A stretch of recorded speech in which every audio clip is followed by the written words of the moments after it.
इस वीडियो में आपको 3 ऐसे विटामिन बताऊंगा जो कि आपको ज़रूर लेने चाहिए अगर आपकी उम्र 40 साल से ज़्यादा है। जो जो हमारी उम्र बढ़ती है हमारी बॉडी की ज़रूरियात और मेंटेनेंस का काम बढ़ता जाता है और ख़ास कर 40 साल के बाद इसमें तेज़ी आ जाती है। हमारी बोन डेंसिटी कम हो जाती है, हड्डियाँ कमज़ोर होने लगती हैं, ईजी फ्रैक्चर होना शुरू हो जाता है। इसी तरह से हमारे बाल सफ़ेद होने लगते हैं, चेहरे पे झुर्रियाँ आने लगती हैं, लो एनर्जी लेवल की वजह से हमें हर वक्त थकावट रहने लगती है। इसी तरह से हमारा इम्यून सिस्टम वीक हो जाता है जिसकी वजह से हमें मुख्तलिफ किस्म के इन्फेक्शन और जो बीमारियां होती हैं वो बहुत तेज़ी से और बार बार होने लगती हैं। जैसे आपको शुगर हो सकती है, जैसे आपको हाई ब्लड प्रेशर हो सकता है, थायराइड हो सकता है, इसी तरह से आर्थराइटिस हो सकता है, आपके जोड़ों में हड्डियों में दर्द रहने लगता है।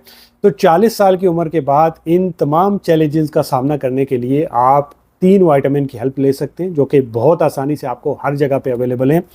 सबसे पहला विटामिन जो कि आपको 40 साल की उम्र के बाद लेना शुरू कर देना चाहिए उसका नाम है विटामिन सी। ये विटामिन सी एक वाटर सोलेबल विटामिन होता है, मतलब ये आपको पानी के साथ लेना चाहिए। विटामिन सी आपके इम्यून सिस्टम को बूस्ट करता है जिससे आप बार बार बीमार होने से बच जाते हैं। आपको मुख्तलिफ किस्म के जो इन्फेक्शन होते हैं वो नहीं होते, जैसे कि आपने कोविड में सुना होगा कि आपको अपनी इम्यूनिटी बढ़ाने के लिए विटामिन सी लेना चाहिए।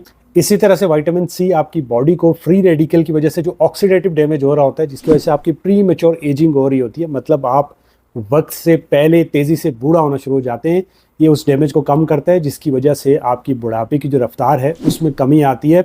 इसके साथ साथ ये जो विटामिन सी होता है ये कोलेजन प्रोडक्शन को बढ़ाता है। जब कोलेजन बढ़ता है तो आपकी स्किन में इलास्टिसिटी बरकरार रहती है, आपकी स्किन ढीली होकर लटकती नहीं है, वो टाइट रहती है। चेहरे पे झुर्रियाँ और डार्क सर्कल कम नजर आते हैं जिसकी वजह से आप यंग नजर आते हैं, आपकी स्किन ग्लो करती है। इसी तरह से ये जो कोलेजन होता है ये जोड़ों के दर्द को भी कम करता है और जो विटामिन सी होता है ये यूरिक एसिड लेवल को कम करता है, आयरन की एब्जॉर्प्शन को बेहतर करता है। अगर किसी में विटामिन सी की कमी होगी तो उसे मुसलसल थकावट रहेगी। इसी तरह से आपके मसूड़ों से आपको खून आता हुआ महसूस होगा, लो इम्यूनिटी होगी, आप बार बार बीमार होंगे। इसी तरह से अगर विटामिन सी की कमी होगी तो आपके जोड़ों में दर्द और आपकी स्किन पे एक रूखापन नजर आएगा, जो ग्लो होगा वो ख़त्म हो जाएगा। इसके जो नेचुरल सोर्स होते हैं उसमें आप सिट्रस फ्रूट्स ले सकते हैं, यानी आप लीमू इस्तेमाल कर सकते हैं, आप माल्टा ले सकते हैं, आप हरी मिर्च का इस्तेमाल कर सकते हैं। अगर आप इसके सप्लीमेंट लेना चाहते हैं तो 1000 मिलीग्राम के अंदर इसके सप्लीमेंट मिलते हैं जो कि आप डेली सुबह नाश्ते के बाद 1 गिलास पानी के साथ ले सकते हैं। दूसरा विटामिन जो कि आपको 40 साल की उम्र के बाद लेना चाहिए वो है विटामिन B12। विटामिन B12 भी एक वाटर सोलेबल विटामिन होता है। विटामिन B12 आपकी बॉडी को एनर्जी प्रोवाइड करने के लिए ज़रूरी है क्योंकि ये रेड ब्लड सेल्स को बनाने में मदद करता है जिसकी वजह से आपकी बॉडी के हर सेल को ऑक्सीजन वाला खून मिल पाता है। इसी तरह से ये जो विटामिन B12 होता है ये आपके ब्रेन को शार्प और एक्टिव रखता है। 40 साल के बाद विटामिन B12 की अब्जॉर्प्शन में कमी आ जाती है जिसकी वजह से इसकी कमी होना शुरू हो जाती है। खासकर अगर आपको शुगर है या फिर आप बहुत लंबे अरसे से मैदे की दवाइयाँ खा रहे हैं या फिर आप वेजिटेरियन हैं यानी आप सब्ज़ी खो रहे हैं, सिर्फ सब्जियाँ खाते हैं, तो आप में इसकी कमी हो सकती है। इसकी कमी होगी तो जो अलामात आ सकती है उसमें आपको शदीद थकावट रहेगी। इसी तरह से आपको याददाश्त आपकी कमज़ोर हो जाएगी, आपको चीज़ें भूलना शुरू हो जाएंगी, डिप्रेशन होगा या फिर आपके हाथों पाँव में आपको सुनपन महसूस हो सकता है। तो अगर आपको ऐसी अलामात हैं तो ज़रूरी है कि आप विटामिन B12 का टेस्ट करवाएं।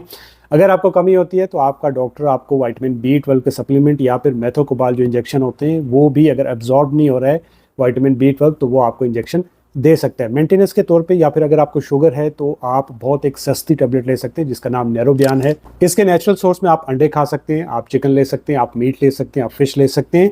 तीसरा और आखिरी और बहुत ज़रूरी विटामिन जो कि आपको 40 साल की उम्र के बाद ज़रूर लेना चाहिए, जिसकी आजकल यंग लोगों में भी डेफिशिएंसी है, उसकी वजह यह है कि हमारा सन एक्सपोजर बहुत कम हो गया है, हम ऑफिस में काम करना ज़्यादा शुरू हो गए, धूप में निकलना कम हो गया। मैं बात कर रहा हूँ विटामिन डी की। विटामिन डी एक फैट सोलेबल विटामिन है। इसका मतलब ये है कि आपको फैट के साथ लेना चाहिए या फिर जब भी आप दिन में कोई लार्ज मील लेते हैं उसके साथ आप इसे ले सकते हैं, या फिर सिंपल सुबह नाश्ते के वक्त आप 1 गिलास दूध के साथ इसे ले सकते हैं। जो विटामिन डी होता है ये आपकी हड्डियों और दांतों को मजबूत करता है। इसी तरह से ये आपके डिप्रेशन को कम करता है। इसी तरह से ये वज़न को कम करता है, आपके ब्लड प्रेशर को नॉर्मल रखने में मदद करता है जिससे आपकी कार्डियोवास्कुलर हेल्थ अच्छी रहती है, आपके इम्यून सिस्टम को बूस्ट करता है जिसकी वजह से आप बार बार बीमार होने से बच जाते हैं। इसी तरह से ये जो विटामिन डी होता है ये कैल्शियम को एब्जॉर्ब करने में और आपको मुख्तलिफ किस्म के जो स्किन इन्फेक्शन होते हैं उनसे बचाता है। अगर किसी में विटामिन डी की कमी होगी तो उसे शदीद थकावट रहेगी, इसी तरह से उसको हड्डी और जोड़ों में दर्द रहना शुरू हो जाएगा, लोअर बैक में पेन हो सकता है। इसी तरह से उसको डिप्रेशन लाइक सिम्टम आएंगे, बहुत ज़्यादा गुस्सा आएगा, चिड़चिड़ापन होगा। इसी तरह से अगर विटामिन डी की कमी किसी में हो जाती है तो उसकी वजह से आपको मुख्तलिफ़ किस्म के जो स्किन इन्फेक्शन है वो तेज़ी से होने लगेंगे और आप देखेंगे कि आपका वज़न कहीं ना कहीं तेज़ी से बढ़ना शुरू हो गया है।